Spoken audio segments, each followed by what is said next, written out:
Kidnappers were engaged.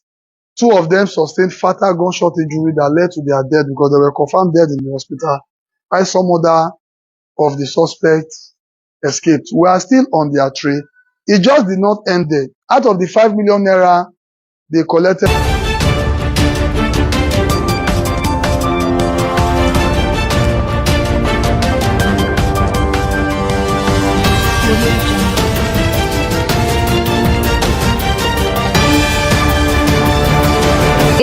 ALF Yorùbá TV. Àyànfẹ́ wọn lẹ́ni àgbéyàwó bọ̀ wá bá kò ní garùn wó lọ́dẹ̀ ń padà bọ̀ láti ṣe ẹ̀kúnrẹ́rẹ́ àlàyé nípa fọ́nrán tá a fi wọlé kó tó di àsìkò náà gẹ́gẹ́ bí iṣẹ́ àti àṣà wa lórí ìkànnì ALF Yorùbá TV kókó oníròyìn lágbéyẹ̀wò ká tó máa pẹ̀kẹ́lu ẹ̀kúnrẹ́rẹ́ rẹ̀ báyìí. Àwọn ọmọ ogun ilẹ̀ yìí náà ya wọ ilé ìgbé burúkú àwọn ọ̀daràn ní kọ̀rọ̀kọ́ndù ìpínlẹ̀ Adamawa wọ́n sì ṣe bẹ́ẹ̀ fi páńpẹ́ òfin mú afurasí tí kò dín ní 20 nígbà tó tún gba owó tabua kalẹ̀ lákàtà àwọn ènìyàn ọ̀hún. Bẹ́ẹ̀ ni ikọ̀ àmọ̀tẹ́kùn ìpínlẹ̀ Ondo náà ṣiṣẹ́ bẹ́ẹ̀ fi páńpẹ́ òfin gbé àwọn ọ̀daràn tán jẹ́ 164 nínú wọn láti rí àwọn agbébọn ajínigbé àtàwọn adigunjalè pẹ̀lú àwọn ọ̀daràn míì. Gbangba ti dẹkùn wàyí ò kedere sì ti bẹ̀ wò wọ́n ti ju gbajúmọ̀ olóṣèlú ilẹ̀ Haúsá kan èyí tán ni ó ń ṣe bẹ́ẹ̀ ṣiṣẹ́ pẹ̀lú àwọn agbésùmọ̀mí sẹ́wọ̀n ọdún 10 gbáko. Ẹ jẹ́ kí Nàìjíríà máa dúpẹ́ tiẹ̀ ní o torí pé tiwa sì tún sẹ́pẹ́rẹ́ ju tàwọn orílẹ̀-èdè tó kù lọ o. Ààrẹ Bọ́lá Ahmed Tinubu ló ṣe àlàyé ọ̀rọ̀ yìí lórí ọ̀rọ̀ ọ̀wọ́n gógó epo bẹntiró èyí tá à ń kojú lọ́wọ́ lórílẹ̀-èdè Nàìjíríà. A ní láti tún ẹrù wa tò ká tún di gidigidi ká sì san ṣòkòtò ọ̀rọ̀ ààbò ilẹ̀ wa dáadáa o ká lè ṣẹ́gun àwọn wèrè apànìyàn yìí ni gómìnà ìpínlẹ̀ Borno ló ṣe àlàyé ọ̀rọ̀ yìí. Níṣẹ́ la ṣe àfihàn àlàyé nípa àṣeyọrí tí iléeṣẹ́ ọlọ́pàá ní ìpínlẹ̀ Delta yìí tí wọ́n ṣe lórí bí wọ́n ṣe bẹ́ẹ̀ ṣe ikú pa àwọn ajínigbé kan láti tún dóòlà ẹ̀mí ènìyàn tí wọ́n jí gbé sákàtà wọn nígbà tí wọ́n tún ṣe bẹ́ẹ̀ tán gbowó ìtúsílẹ̀ tá a mọ̀ sí ránsọ́ọ̀mù táwọn oníṣẹ́ lábẹ́ ọ̀hún tá sì fọwọ́ bólẹ̀ lọ́wọ́ òfo. Akúbójú ọjọ́ ṣe rí níbi gbogbo tẹ̀tí láǹfààní láti ti máa darapọ̀ mọ́ wa lórí ìkànnì wa ALF Yorùbá TV níbi tá a ti yà lárọ̀tọ̀ tá a sì tún dátọ́ fún ròyìn lájà ọ̀balẹ̀ bó ṣe lọ náà là bá dọ́gba àṣemímọ̀ sí tàwa náà kó àyànfẹ́ bí kì í ṣe fẹ́ àtàtìlẹ́yìn tá a rí gbà látọ̀dọ̀ ìtẹ̀jẹ́ olólùfẹ́ wa ní gbogbo ìgbà àti gbogbo àsìkò. Àdúrà mi ni pójú tẹ fi wò ní fún ìtìtẹ̀ tí fi ń gbọ́ wa náà nǹkan kò ní di mú kí agbègbè akú pọ̀pọ̀ sísìn òpin ọ̀sẹ̀ ìsinmi aláyọ̀ òǹlẹ̀lẹ́dùnmarè yóò mọ̀ fẹ́ nìkọ̀ọ̀kan wá ṣe kókó oníròyìn náà láti pẹ̀kẹ́lù yí ẹ̀kúnrẹ́rẹ́ inú rẹ̀ lóko tá a mọ̀ sí sọ lójú igun rẹ̀. Àwọn ọmọ ogun ilẹ̀ yìí náà ya wọ ilé ìgbé burúkú àwọn oníṣẹ́ láabi tó jẹ́ ọ̀daràn ní kọ̀rọ̀kọ́ndù ìpínlẹ̀ Adamawa wọ́n fi páńpẹ́ òfin mú afurasí tí kò dín ní 20 nígbà tó tún gbowó tabua kalẹ̀ lákàtà wọn. Ikọ̀ ọmọ ogun ilẹ̀ yìí 232 battalion ni wọ́n ya wọ àwọn agbègbè méjì kan ní ìjọba ìbílẹ̀ Mumbi tí ń ṣe ìpínlẹ̀ Adamawa níbi tá a ti rí agbègbè tó pè ní Angwanrami àti Angwanmalam ní ìpínlẹ̀ ọ̀hún níbi tá a ti ní àwọn olùgbé agbègbè náà táwọn lólobó wípé àwọn oníṣẹ́ láabi afurasí tí wọ́n jẹ́ ọ̀daràn wọ́n bẹ ní kọ̀rọ̀kọ́ndù agbègbè ọ̀hún nílẹ̀ tí kọ́ ọmọogun lè yìí tí wọ́n sì ṣe bẹ́ẹ̀ ya wọ agbègbè náà níṣe ni wọ́n fi páńpẹ́ òfin mú àwọn 20 nínú àwọn afurasí ọ̀daràn ọ̀hún tí wọ́n sì tún gbé oríṣiríṣi ẹ̀rọ ìgbàlódé tí wọ́n ń lò láti fi wá láabi ọwọ́ wọn léyìí tí wọ́n gbà kalẹ̀ níṣẹ́ ni wọ́n tún gba owó tabua tí òǹkà rẹ̀ tó jẹ́ 2,137,285 naira ní àkàtà wọn ní ọjọ́ 10 oṣù kẹrin ọdún tá a wọ̀ yìí ní nǹkan dédé aago 5 ìdájí oníkọ́múgún lè yìí náà dédé yàbò wọn tán sì kó wọn ní pápámọ́ra wàyí o àwọn tó kó àti tí wọ́n kó lákàtà wọn ti wà ní gbàgà ìkọ́múgún ilẹ̀ yìí. Ní ìpínlẹ̀ Ondo bẹ́ẹ̀ ni ti kọ àmọ̀tẹ́kùn ní ìpínlẹ̀ ọ̀hún náà ṣe fi páńpẹ́ òfin gbé àwọn ọ̀daràn tán jẹ́ 164 nínú wọn náà láti ti rí àwọn agbébọn ajínigbé pẹ̀lú àwọn ọ̀daràn míì tí wọ́n fi páńpẹ́ òfin gbé ní kọ̀rọ̀kọ́ndù ìpínlẹ̀ ọ̀hún.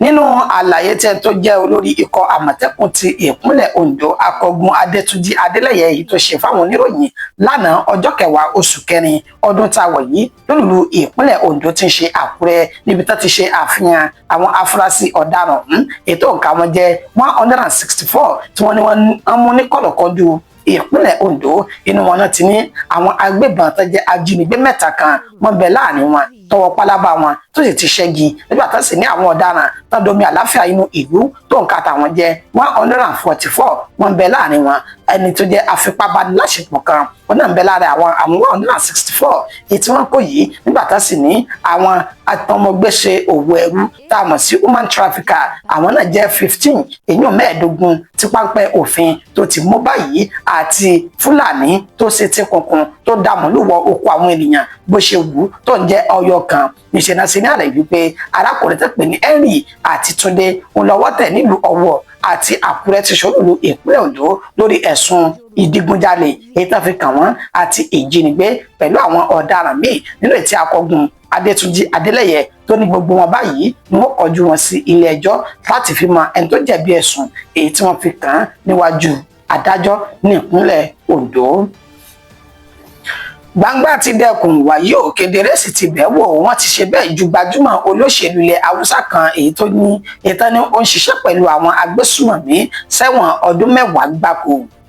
ẹni tó jẹ́ olùdíje sí ipò sẹ́nítọ̀ ní ilẹ̀ Haúsá ní ìpínlẹ̀ Borno láàrin ọdún 2015 èyí ò Babangana Habib ó ti rí ẹ̀wọ̀n ọdún 10 báyìí láti ọwọ́ ilé ẹjọ́ gíga tó bẹ ní olú ilẹ̀ tí ń ṣe Àbújá etí adájọ́ Peter Lifu tó ṣe bẹ́ẹ̀ gbé ẹ̀sùn rẹ̀ yẹ̀wò finifini dáadáa tó sì ní wípé ó jẹ̀bi ẹ̀sùn tí wọ́n fi kàn án pẹ̀lú bó ṣe bẹ́ẹ̀ ṣiṣẹ́ pẹ̀lú àwọn oníṣẹ́ láabi agbésùmọ̀mí ikọ̀ Boko Haram àti ISWAP pẹ̀lú bó ṣe ń kó epo bẹntiró bó ṣe ń kó fáwọn ènìyàn ọ̀hún láti fi máa ṣe ìrìn àjò lọ síbi tó bá wù wọ́n láti lọ fi ṣe ìkọlù sáwọn ènìyàn gẹ́gẹ́ bí àlàyé ẹni tí a fi ẹ̀sùn kàn èyàn Habibu ó rawọ́ ẹ̀bẹ̀ ó sì ṣe bẹ́ẹ̀ bomi jẹ́ lójú wípé kí ilé ẹjọ́ kó fi ojú àánú wo ọ̀rọ̀ wọn torí wípé gbogbo ẹ̀sùn tí wọ́n fi kàn yín lóòótọ́ àti lódodo oníléeṣẹ́ epo òun ló wu ìwọ̀ òun ó ní ṣùgbọ́n òun kò mọ̀ torí pé òun ò tẹ́wọ́ gba náírà kan lọ́wọ́ àwọn oníṣẹ́ láabi agbésùmọ̀mí ọ̀hún ètò sì ní àwọn tó ń gbà ṣiṣẹ́ ó ní wọ́n ṣe bẹ́ẹ̀ tí wọ́n gba owó náà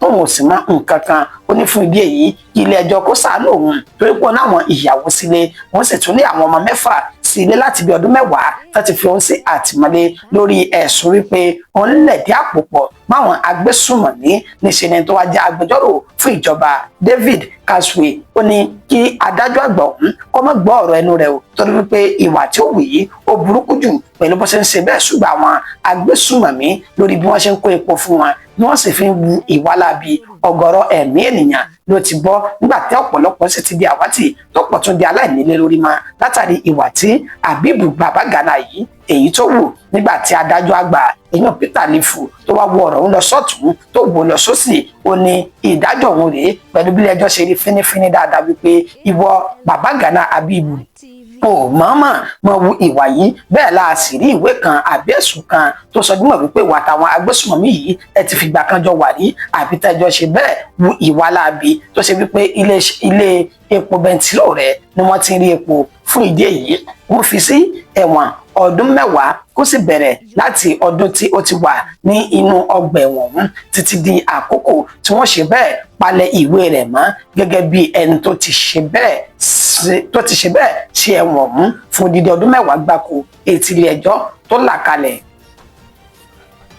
ẹ jẹ́ kí Nàìjíríà kó máa dúpẹ́ tiẹ̀ ní ò torí pé tiwa sì tún sẹ́pẹ́rẹ́ ju ti àwọn orílẹ̀-èdè tó kù lọ ààrẹ Bọ́lá Ahmed Tinubu ló ṣe bẹ́ẹ̀ gbà wọ́n orílẹ̀-èdè Nàìjíríà nímọ̀ràn lórí ọ̀wọ́ngógó epo bẹntiró èyí tá à ń kojú lọ́wọ́ yìí. ààrẹ wa lórílẹ̀‐èdè Nàìjíríà Bọ́lá Ahmed Tinubu ló ṣe àlàyé ọ̀rọ̀ yìí ní ìpínlẹ̀ Bayelsa lásìkò tó lọ sísọ lójú àwọn iṣẹ́ àkànṣe èyí tí gómìnà ìpínlẹ̀ ọ̀hún Dírì èyí tó ṣe ní àṣeyọrí ibẹ̀ ni ààrẹ Bọ́lá Ahmed Tinubu ló ti ṣe àlàyé ọ̀rọ̀ wípé lórí ọ̀wọ́ngógó epo bẹntiró tó ọmọlédè Nàìjíríà tá à ń kojú lọ́wọ́ yìí ó ní ẹ mọ̀ jẹ́ ká mọ̀ dúpẹ́ tí a torí pé orílẹ̀-èdè Nàìjíríà táwọn yìí ó mọ̀ sàn gan ju àwọn orílẹ̀-èdè bíi Kenya àti orílẹ̀-èdè míì lọ táwọn kojú àìsí epo àti ọ̀wọ́ngógó rẹ̀ èyí tó ṣe wípé iye tí wọ́n rà ó búrẹ́kẹ́ ó sì burú ju ti orílẹ̀-èdè Nàìjíríà lọ ibẹ̀ lààrẹ Bọ́lá Ahmed Tinubu ti ṣàlàyé pé gbogbo ipá àti agbára ó ní ìjọba òun yóò sá o láti rí dájú wípé ìgbáyégbádùn ọmọ orílẹ̀-èdè Nàìjíríà ó múnádóko ọlọ́wọ́ bọ́tìnì wà ẹ̀fún ànífọ́nà ọ̀hún. Fuel prices is biting hard. Yoruba TV. But look around, let's just thank God together that you are better off. Listen to them in Kenya, in other African countries, what they are going through. Yoruba TV. We will not look back. We will continue to find ways to ameliorate the suffering of the vulnerable. Ẹ káàbọ̀ padà. Ǹjẹ́ ká tún máa sún sí ọwọ́ iwájú báyìí? A ní láti tún ẹrù ètò ààbò wa dì dáadáa. Ká san ṣòkòtò ọ̀rọ̀ ààbò wa nílẹ̀ yìí, ká san mọ́dì kó lé dáadáa o. Ká lè ṣẹ́gun àwọn pèrè apànìyàn yìí. Gómìnà ìpínlẹ̀ Borno ló ṣe àlàyé ọ̀rọ̀ náà.